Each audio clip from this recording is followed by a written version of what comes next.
Funding for Market Journal is provided by the Nebraska Corn Board. Growing more with less is the mantra of Nebraska's corn farmers, and they're using incredible technology to do it. Soil moisture monitors let them know when their crop needs water and how much. GPS systems eliminate overlaps in the field, saving fuel and money. New hybrids reduce the use of pesticides and increase yields. When you're talking new technology and innovation, Nebraska corn farmers are all ears. Nebraska's family corn farmers, sustaining innovation.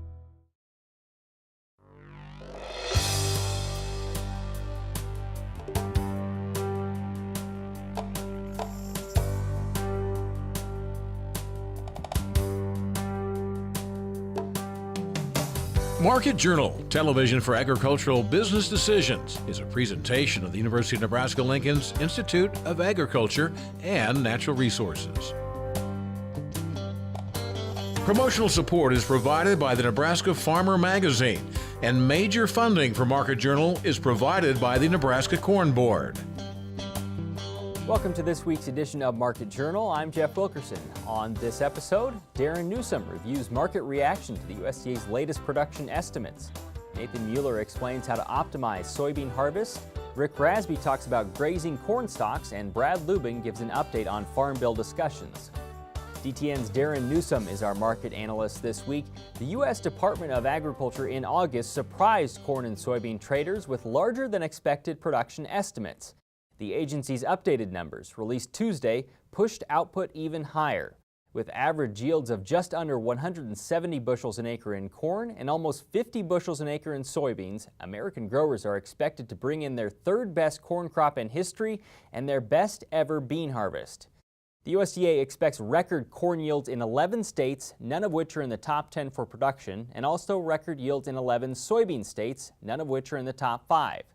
We talked with Darin Wednesday morning at Husker Harvest Days in Grand Island and asked for his thoughts on September's report. You know, as I always say, as I say, USDA numbers are absolutely right. There's no questioning that, because the only one that can prove them wrong is USDA itself, and that's not going to be till January. They're the only ones that can change these numbers, so, on that grounds, the numbers themselves are right. These last two reports have been incredibly surprising to the trade, and after the last report, I think there was more anger about the numbers. You have said before you think these reports don't hold any value, correct? Correct. What would you prefer instead? Well, number one, we need to do away with any report that's just making projections, because projections just inherently are wrong, and we don't need to be telling the trading world what might happen, because it's just as easy to say it might not happen. So let's only release reports that are theoretically based on data, such as quarterly stocks. Everything else needs to go away. So we can figure out what we have on hand every quarter, what that means for demand the previous quarter, and how much, if people want to make projections, what we might have left in another 3 months, 6 months time. So, we don't need these constant projections, because really the only thing these reports serve now, the only master they serve at this point, is creating trade on CME. We saw volume skyrocket. We see it every report day, volume skyrockets. Other than that, there's nothing accomplished. Patterns don't change, opinions on markets don't change, but the only thing that changes is the amount of trade that's seen. What's the difference between the USDA projecting and private analysts projecting? Because private projections, sooner or later, the markets are going to figure out who's the best, who's best and who's not. What service do they want to provide? And it's all about, should this be private information coming out, or should a public agency like USDA be the only market maker in, that really the world uses? Yeah. I think more private sources should be used. That's what makes a market. That's, you get more opinions that way, right, wrong, and way off base, whatever it might turn out to be. But you have more opinions that way, creating more of a market, more of a market environment, rather than all of it happening one day after the release of basically nothing more than a Keno number. So you see these numbers that indicate a very good crop across basically the entire United States, with some small exceptions.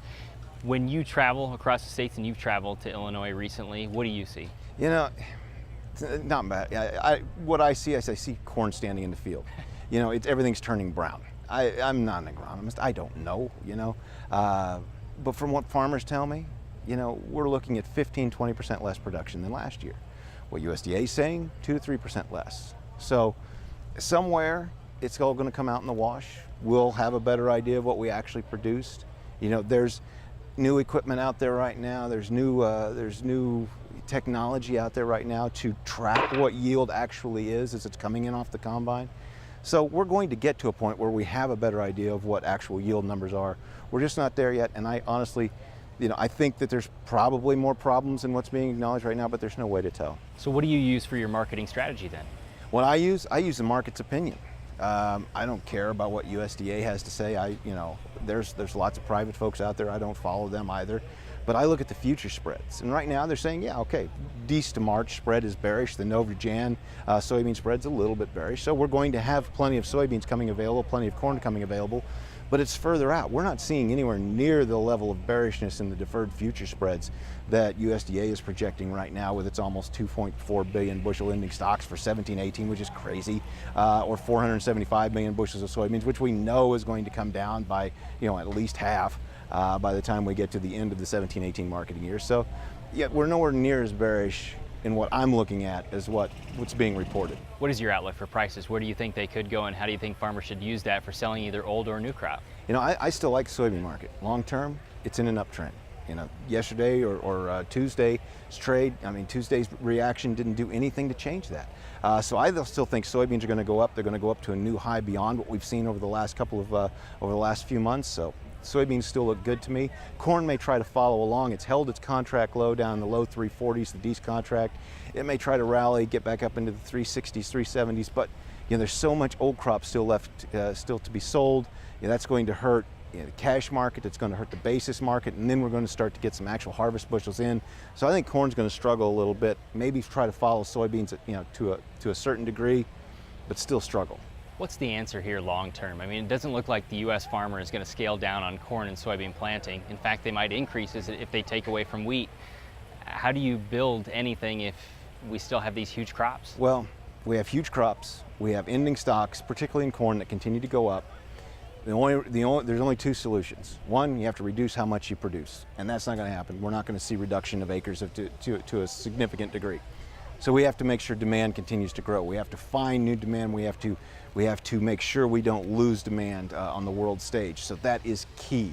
If we're going to continue to produce 14 billion bushels plus of corn, we cannot lose any of our trade partners when it comes to corn. So that's very important as we think about all the renegotiations that are going on, you know, how important it is to hold on to the demand that we have and not start losing it to competitors. One final question, what's your outlook for basis? I think basis is going to struggle, particularly in the corn market. You know, we've got all the old crop, you know, possibly up to 2.3, 2.4 billion bushels of old crop still sitting around somewhere that could come in. We've got the new crop, however large it turns out to be, is going to start coming in. So I think short-term basis is going to struggle in corn. Soybean basis, you know, if futures rally, I think basis is going to soften a little bit, but I still think soybean basis is going to perform better than corn because demand remains so strong for U.S. soybeans. Next week, Roy Smith will join us to look at corn and soybean markets. As soybean harvest nears in Nebraska, this week we talked with Nebraska Extension's Nathan Mueller to learn how farmers can maximize this year's crop. As Nathan says, the optimum moisture for combining soybeans is 13%, but it's undoubtedly not easy to get all your beans out at that level. Nathan says one thing that could help is selecting varieties to give you harvest windows. UNL survey results indicate different maturities can yield equally well, meaning planting dates are important. We talked with Nathan at the Eastern Nebraska Research and Extension Center near Meade Tuesday and began by asking how quickly soybeans can dry down in the field. Yeah, I mean, we've had years like October 12th back in 2015 in this area where we had a hot 94-degree day and we went from 13% down to 10% in one day. So sometimes Mother Nature fights against us in trying to get that optimal moisture so we're not losing water weight at the elevator, because you could be talking a 70 bushel crop at 13% is really a 67 bushel crop at 9%. So that's at current market value, that's $28 an acre loss just in water weight. And that's something we want to try to maximize that moisture, get as close to 13% as we can. You say that one of the things to do to manage harvest is to select varieties, and obviously that starts at the beginning of the season. Tell me how you can do that. Yeah, so managing moisture now, there's some things we can do, but that process really started a year ago. So producers can really start now planning for next year. One is looking at the varieties we know from First Trials, which is a third-party entity that's tested in eastern Nebraska. We've looked at that data over the last 5 years, and in northeast Nebraska, for example, we can plant a 2.6 all the way to 3.4, and maturity is not explaining the yield variation. So it's really just about picking the best performing variety.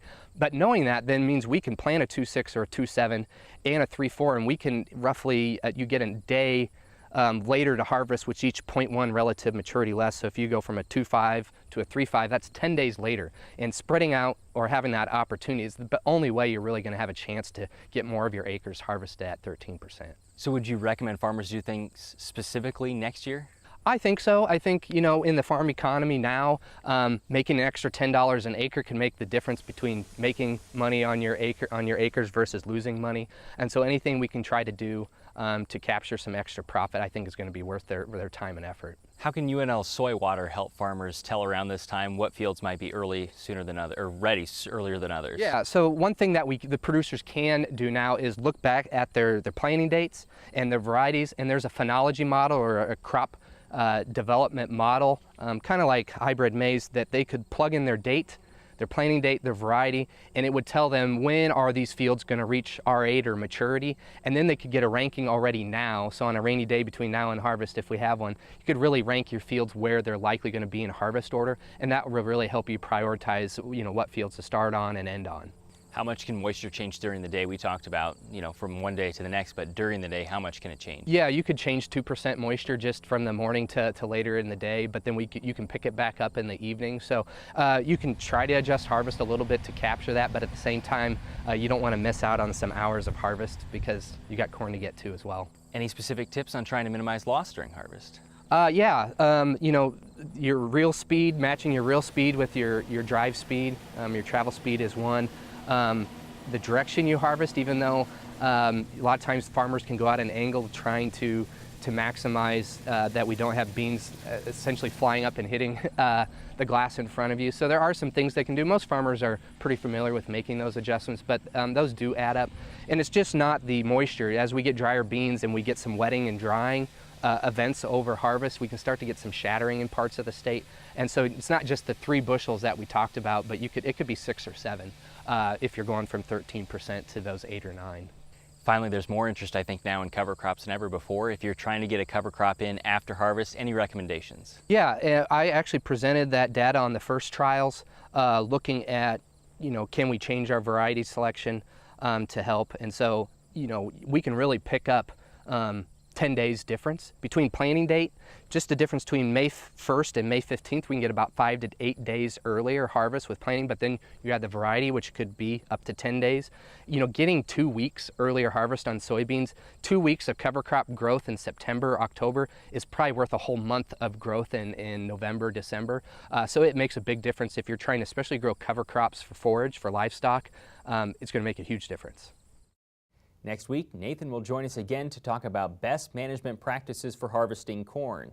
Corn harvest is slowly beginning in Nebraska. The USDA's latest progress report shows growers have combined 2% of this year's crop, a point behind the state's 5-year average pace. As we've told you before, allowing cows to graze corn stalks after harvest can be mutually beneficial for beef and crop sectors. Nebraska Extension's Rick Rasby joined us recently to explain why producers might want to consider it this year.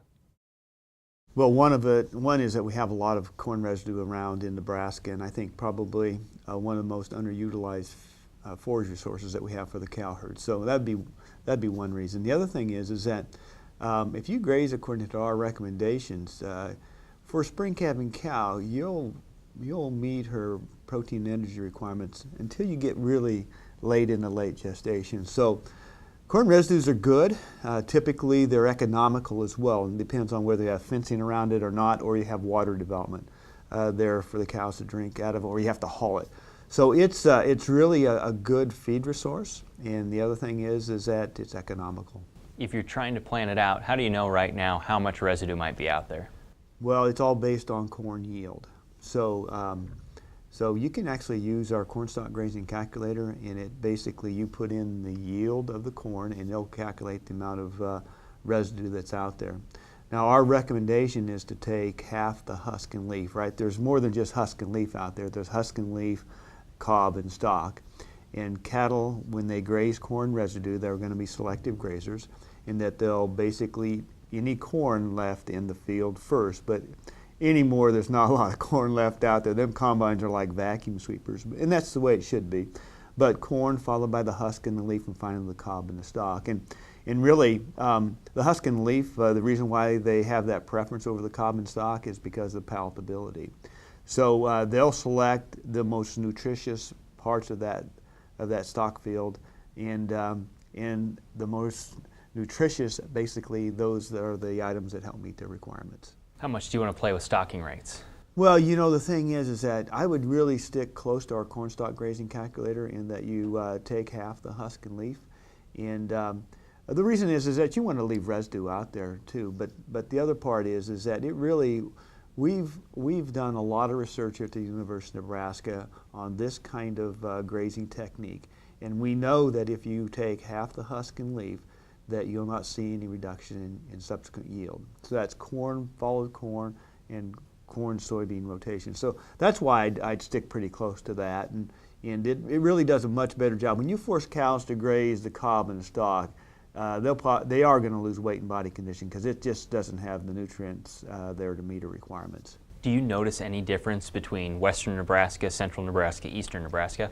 We don't, other than the fact as you move further west, cornstalk availability is a challenge, because there's more cows out in that direction. As you move further east, we have fewer cows, and so there's more corn stalks to graze. But don't see a lot of difference out there in regards to, you know, usage. But other than the fact that there's more cows out there, and it's sometimes a challenge to get hold of stalks. Nebraska Extension has done some cooperator field days around grazing corn stalks. What have you learned from those? Well, the reason why we did those is that when you take a look at our research, is that we have good research on this topic in eastern Nebraska at our Meade location, and then the other place that we have quite a bit of research at, maybe not as much, but at our Brule location. So we have two locations that are really different, but they're not as different as some locations across the state of Nebraska. So the idea there was to get cooperators involved, and they agreed to basically implement 3 treatments. One would be no graze, no bale, and one would be a grazed at our recommendation,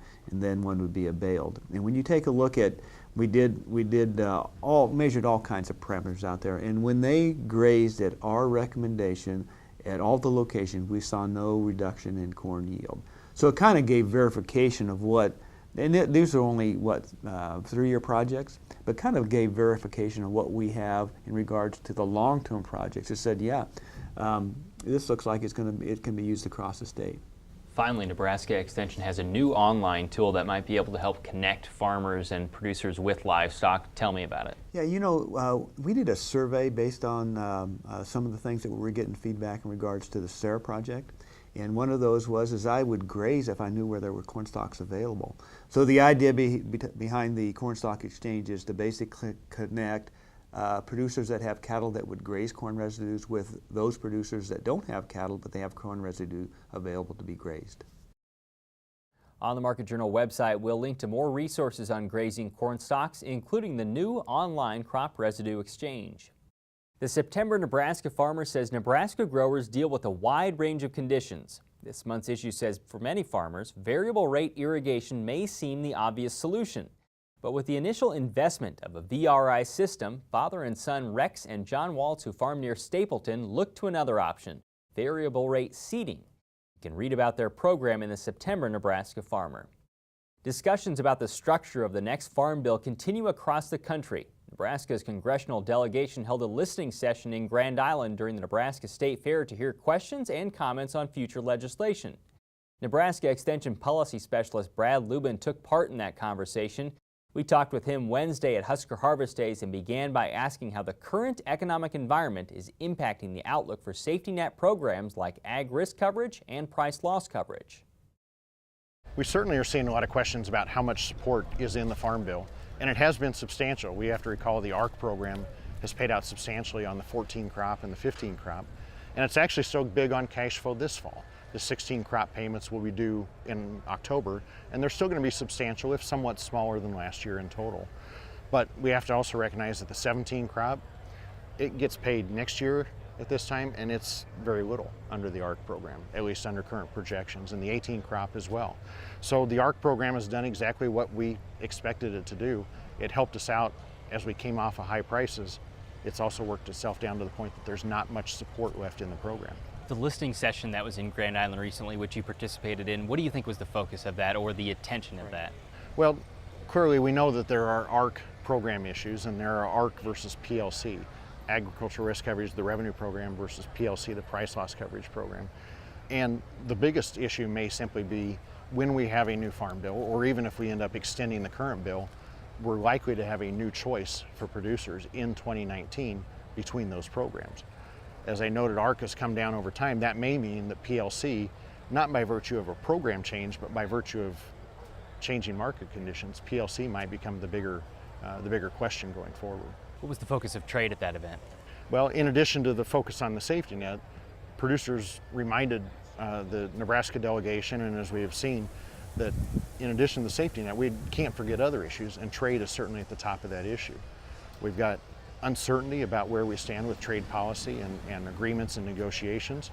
So trade promotion becomes a critical piece of that as well, and that's part of the Farm Bill itself. Two of the things that some of the groups highlighted were the Market Access Program and the Foreign Market Development Program. Can you explain what those are? Well, as a portfolio, that set of trade promotion programs really gives tools, and it provides some funding to help U.S. organizations sell commodity and promote commodity overseas. And so partnered with state government funding, partnered with commodity organization funding and industry funding, that helps to leverage dollars basically for promotion in international markets. Has the crop insurance discussion evolved at all since we last talked? Clearly crop insurance stays number one. Even for the discussion debate about ARC and PLC, we have to recognize that most farm groups are saying crop insurance is the number one priority. It's also the number one budget item in that farm portion of the Farm Bill. That also makes it the number one budget target. And so those proposals that have surfaced about cutting back on the program, well, we hear critics of the program charging for cuts. We hear supporters of the program arguing about how it's the most important element. So that has to be played out yet. What's your level of comfort about the progress that are being made in discussions right now, and whether or not this will be done on time? We certainly have seen the debate and the discussion starting about what's desired, what's preferred for the next bill. The actual legislative activity beyond hearings is yet to really start. And the chances of making major inroads yet this fall seem pretty slim. But some discussion that leads to maybe real legislative action in the early 2018, we have a chance to get this done on time in September of 18. Now with this week's weather forecast, here's Nebraska Extension ag climatologist Al Dutcher. Well, folks, here again for the weekly forecast, and of course during this last week we dealt with some fairly warm temperatures across the region. This is the second consecutive week of the heat. We couldn't buy much of it during the month of August. In fact, we've had 4 days here in the Lincoln area of 90-degree day temperature highs this month already. We didn't have any last month, so quite a change. There are more changes oncoming as we go through this next 14-day period, as we're going to see once again a shift toward a wetter pattern in the western United States after some very long periods of dry and hot weather. This will help to alleviate some of the forest fire problems in the northwestern portion of the country, but additionally give the areas of extreme drought up in the northern plains a respite from the conditions, as we expect to see some significant moisture. So as we go to the upper air models, what we are going to see is that we do have this trough that's beginning to work its way toward the southeast, very slow, pushed up against the high pressure system to the southeast. So we do have some energy that will be moving in the jet stream to the north, and we have low pressure to our south, and this will help to pump up moisture overriding the cool air. So we are expecting some widespread precipitation, snow in the Rocky Mountains of Montana, potentially in North Dakota, and then as we go into tomorrow, the trough digs a little bit farther toward the south, and we are expecting low pressure system once again to start to form in the High Plains region, and this will help to set the stage for additional moisture, most of it moving from western Nebraska into the eastern Nebraska and points to the east. So we are expecting at least some additional moisture, and this trough digs even deeper as we get into Monday. Some energy rounding about that will start to direct some of that moisture up back into the northern plains and northern Rockies with low pressure at the surface. You can see some of this moisture still residing over the previous day, but here comes that moisture surge in the Pacific Northwest. Then that trough starts to deepen rather significantly as we go into Tuesday. That's going to allow some cool air into the northern Rockies. A series of low pressure systems moving out of that trough at the surface will help to generate moisture into our region. And once again, we see some scattered precipitation over Iowa, eastern Nebraska, and a concentrated area over the central northern Rockies. And then we start to see the system starting to push its way eastward. And so we were going to see the high pressure system that's in place start to shift toward the south. Low pressure starts to move into our region. Gulf moisture in place. Active severe thunderstorm activity possible across the mid portion of the country on Wednesday, and then on Thursday the trough really starts to dig down into the southern Rockies. More energy ejects out in the northern plains. Low pressure once again forms to our southwest. This will allow moisture to pump up into our region. Although the moisture is keeping east of the state, I believe we'll probably see much more widespread precipitation late Thursday than we're currently depicted by the models. And then as we get into Friday, we see that trough kind of stationary, cold air into the northern portions of the Rockies, series of low pressure systems still ejecting out of that upper air trough. That will have the potential to once again generate widespread precipitation across the central Rockies, moving into western Nebraska, and increasing signs in the models that we were going to see a series of these systems continue to punch into the Pacific Northwest, entering into a very favorable wet period for most of the western Corn Belt as warm air starts to return to the eastern Corn Belt. The big question is, with that cold air coming in and a reinforcing shot next weekend, will hard freeze conditions hit much of the upper Midwest, and some of that may actually start to impact extreme northern Nebraska. As we look at the 8 to 14 day forecast, you can see the cold air that is in place for next Thursday, the following Tuesday. I actually think this will be shifted eastward at least another 150, 200 miles, and in terms of precipitation, with that trough coming out of the western United States in a semi-permanent position, we expect energy to eject out into the plains, and widespread above normal moisture is expected. Thanks, Al. Today's interviews can be found individually on the Market Journal website and through the Market Journal mobile app. They include information on the USDA's September crop report, optimizing soybean harvest, grazing cornstalks, and farm bill discussions. As always, you can keep up with Market Journal during the week by following us on Twitter, Instagram, and Facebook. Next week, Roy Smith will be our market analyst, and Justin McMicken will discuss his research looking at how hail impacts corn and soybean growth. Until then, thanks for watching. I'm Jeff Wilkerson. We'll see you next week. Join Market Journal online at marketjournal.unl.edu. You can also follow us on Twitter, Instagram, and Facebook. Promotional support is provided by the Nebraska Farmer Magazine, and major funding for Market Journal is provided by the Nebraska Corn Board. Market Journal is produced by the University of Nebraska-Lincoln's Institute of Agriculture and Natural Resources.